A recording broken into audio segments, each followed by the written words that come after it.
నీచమైన బతికేంటో తెలుసా? ఈరోజు మానవ జీవితంలోనే నీచమైన బ్రతికేంటో తెలుసా? ఒక్కడి మీద నీకు కోపము, ద్వేషము, అసూయ, పగ, మత్సరము ఇవన్నీ ఉండి, కుళ్ళు ఇవన్నీ ఉండి ఆడి శత్రువుతో నువ్వు చేతులు కలిపితో చూడు, దానికంటే నీచమైన బ్రతికేముండదు, దానికంటే నీచమైన జీవితం ఏమీ ఉండదు. ఇలాంటి బ్రతుకులు చాలామంది బ్రతికే ఉంటారు, ఇలాంటి జీవితాలు చాలామంది జీవించే ఉంటారు. కానీ ఈరోజు అబ్నేరు జీవితం నీకు నేర్పుతుంది.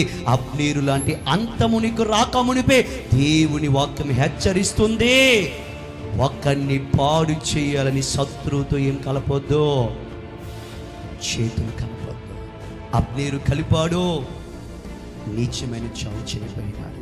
ఇస్కరియోతు యూదా కలిపినాడు, యేసు ప్రభు మీద ద్వేషముతో, యేసు ప్రభు అన్న మాట మీద కోపముతో ప్రధాన యాజకులతో చేతులు కలిపాడు. యేసు ప్రభుకి శత్రువులైన ప్రధాన యాజకులతో చేతులు కలిపాడు. ఎలాంటి మరణము పొందాడు? నీచమైన మరణము పొందాడు.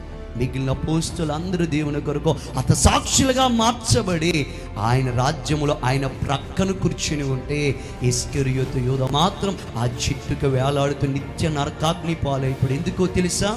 కోపముతో, ద్వేషముతో శత్రువులతో ఏం చేశాడు? చేతులు కలిపాడు. అలా మీరు చేయకండి ప్రియులారా, ప్రేమతో చెప్తున్నాను.